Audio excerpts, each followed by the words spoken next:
एक बार एक किसान परमात्मा से बड़ा नाराज हो गया। कभी बाढ़ आ जाए, कभी सूखा पड़ जाए, कभी धूप बहुत तेज हो जाए तो कभी ओले पड़ जाए। हर बार कुछ न कुछ कारण से उसकी फसल थोड़ी खराब हो जाती थी। एक दिन तंग आकर उसने परमात्मा से कहा, देखिए प्रभु, आप परमात्मा हैं, लेकिन लगता है आपको खेती बाड़ी की ज्यादा जानकारी नहीं है। एक प्रार्थना है कि 1 साल तक मुझे मौका दीजिए, जैसा मैं चाहूं वैसा मौसम हो, फिर आप देखना मैं कैसे अन्न के भंडार भर दूंगा। परमात्मा मुस्कुराए और कहा, ठीक है, जैसा तुम कहोगे वैसा ही मौसम दूंगा, मैं दखल नहीं करूंगा। अब किसान ने गेहूं की फसल बोई।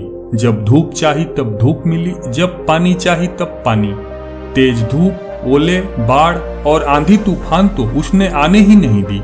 समय के साथ फसल बढ़ी और किसान की खुशी भी, क्योंकि ऐसी फसल तो आज तक नहीं हुई थी। किसान ने मन ही मन सोचा, अब पता चलेगा परमात्मा को कि खेती बाड़ी कैसे करते हैं। बेकार ही इतने बरस हम किसानों को परेशान करते रहे।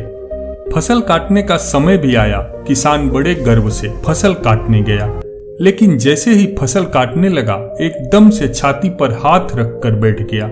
गेहूं की एक भी बाली के अंदर गेहूं नहीं था। सारी बालियां अंदर से खाली थी। बड़ा दुखी होकर उसने परमात्मा से कहा, प्रभु ये क्या हुआ? तब परमात्मा बोले, ये तो होना ही था। तुमने पौधों को संघर्ष करने का जरा सा भी मौका नहीं दिया। न तेज धूप में उनको तपने दिया, न आंधी और ओलों से उनको जूझने दिया। तुमने उनको किसी प्रकार की चुनौती का एहसास जरा भी नहीं होने दिया। इसीलिए सब पौधे अंदर से खोखले रह गए।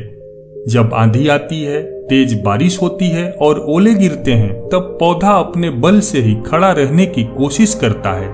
वो अपना अस्तित्व बचाने का संघर्ष करता है और इस संघर्ष से जो बल पैदा होता है वो ही उसे शक्ति देता है, ऊर्जा देता है, उसकी जीवटता को उभारता है।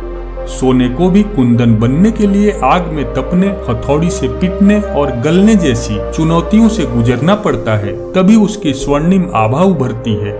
मित्रों, इसी तरह जिंदगी में भी अगर संघर्ष न हो, चुनौती न हो, तो आदमी खोखला ही रह जाता है। उसके अंदर कोई गुण नहीं आ पाता। ये चुनौतियां ही हैं जो आदमी रूपी तलवार को धार देती हैं, उसे सशक्त और प्रखर बनाती हैं।